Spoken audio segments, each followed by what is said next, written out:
Assalamualaikum warahmatullahi wabarakatuh.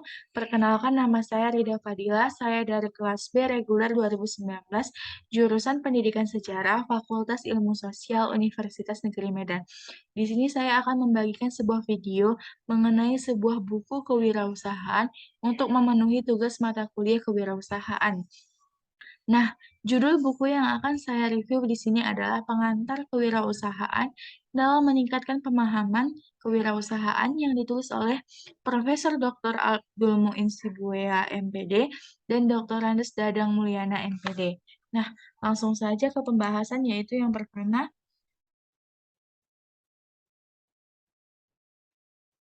bab 1, konsep kewirausahaan. Nah, pada bab ini ada 4 hal yang akan dibahas, yaitu yang pertama pengertian kewirausahaan, yang kedua faktor-faktor keberhasilan dan kegagalan usaha, yang ketiga ciri-ciri wirausaha yang berhasil atau unggul, yang keempat faktor-faktor yang menyebabkan kegagalan wirausaha. Nah, pada bab ini, penulis menyatakan bahwa kewirausahaan menurut buku ini yakni merupakan sikap, mental, dan jiwa yang selalu aktif ataupun kreatif, berdaya, bercipta, berkarsa, dan bersahaja dalam berusaha dan meningkatkan rangka pendapatan dalam kegiatan usaha yang di bidangnya. Kemudian, yang selanjutnya, jadi dapat kita simpulkan bahwa kewirausahaan merupakan suatu kemampuan dalam menciptakan nilai tambah di pasar melalui proses pengolahan sumber daya dengan cara baru dan berbeda. Nah, selanjutnya yaitu bab 2 yang dibahas merupakan perilaku kerja prestatif. Nah, di sini ada 3 hal yang dibahas, yaitu pengertian, dan yang kedua adalah menanamkan perilaku kerja prestatif, yang ketiga adalah pentingnya bekerja prestatif. Nah, menurut buku ini, perilaku pekerja prestatif artinya seorang berusaha selalu berambisi ingin maju. Jadi, berdasarkan pendapat tersebut dapat kita simpulkan bahwa perilaku kerja prestatif artinya seorang wirausaha yang berambisi untuk menghasilkan sesuatu yang lebih baik. Bab selanjutnya yaitu bab 3, semangat wirausaha. Nah, dalam bab ini yang dibahas ada 2 hal, yaitu kreativitas dan inovatif, yang kedua yaitu motivasi dan sikap. Nah, menurut buku ini, inovasi merupakan penerapan secara praktis gagasan kreatif. Inovasi tercipta karena adanya kreativitas yang tinggi. Kreativitas adalah kemampuan untuk membawa sesuatu yang baru ke dalam kehidupan. Sehingga, inovasi adalah penerapan gagasan kreativitas yang dapat diimplementasikan untuk meningkatkan dan memperkaya kehidupan. Yang selanjutnya yaitu bab 4. Nah, pada bab 4 yang dibahas adalah komitmen dalam usaha. Ada cukup banyak yang dibahas dalam bab ini, yaitu ada 6 poin. Eh, Menurut buku ini, komitmen tinggi adalah fokus pikiran yang diarahkan kepada tugas dan usaha dengan selalu berupaya untuk memperoleh hasil yang maksimal. Sehingga, komitmen adalah fokus terhadap tujuan, berusaha sungguh-sungguh dan sebaik mungkin demi kepentingan usahanya.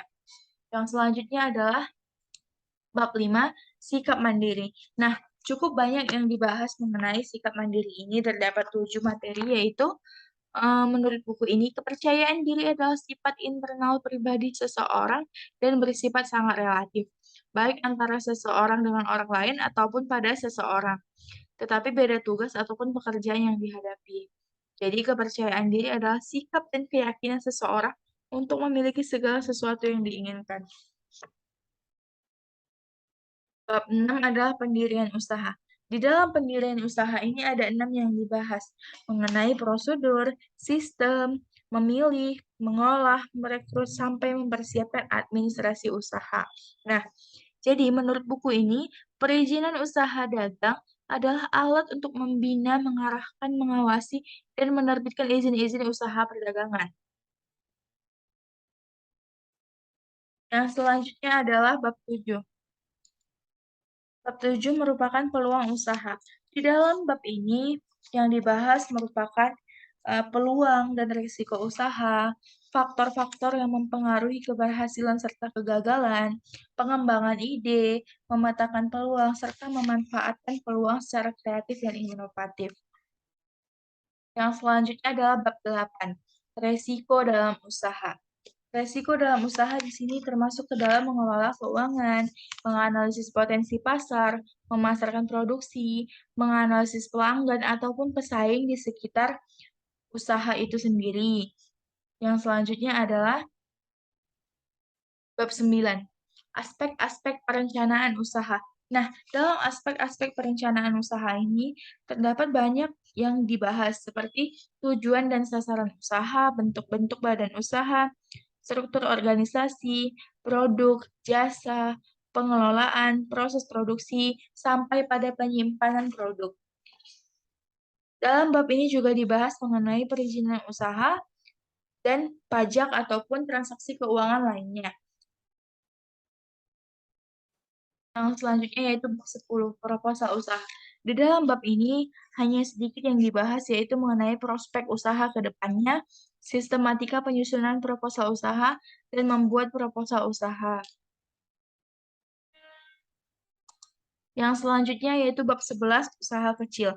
Nah, di bab ini dibahas mengenai definisi ataupun pengertian dari usaha kecil dan menengah atau UKM dan dengan penerapan fungsi manajemen. Juga dibahas mengenai perencanaan usaha, penyusunan serta manfaatnya. Bab 12 yaitu bab terakhir dalam buku ini adalah membahas mengenai mengevaluasi hasil usaha. Nah, di sini dibahas mengenai rasio keuangan, teknik menyusun laporan, serta pengembangan kegiatan usaha. Nah, adapun kelebihan dan kekurangan dari isi buku ini menurut saya adalah kelebihan buku utama tersebut ialah materi yang dipaparkan cukup baik dan lengkap. Materi pada buku ini tersusun dengan sistematis dan teratur, serta penjelasan yang ada di dalamnya sangat teliti dan terperinci. Pada buku ini juga terdapat contoh-contoh perhitungan dan tabel, serta dilengkapi dengan bagan-bagan, dan penggunaan bahasa dalam kalimat penjelasnya mudah dipahami. Nah, kekurangan dari isi buku ini adalah pembahasan terlalu panjang, sehingga banyak terjadi pengulangan kalimat. Adanya juga beberapa kesalahan pengetikan sehingga bisa saja menyulitkan pembaca dalam membaca buku tersebut. Nah, demikianlah hasil review dari buku yang berjudul Pengantar Kewirausahaan dalam meningkatkan pemahaman kewirausahaan yang ditulis oleh Profesor Dr. Abdul Muin Sibuya, MPD, dan Dr. Andes Dadang Mulyana, MPD. Nah, demikianlah yang dapat saya sampaikan. Lebih dan kurangnya mohon maaf. Wabillahi taufiq wal hidayah. Wassalamualaikum warahmatullahi wabarakatuh. Sampai ketemu kembali.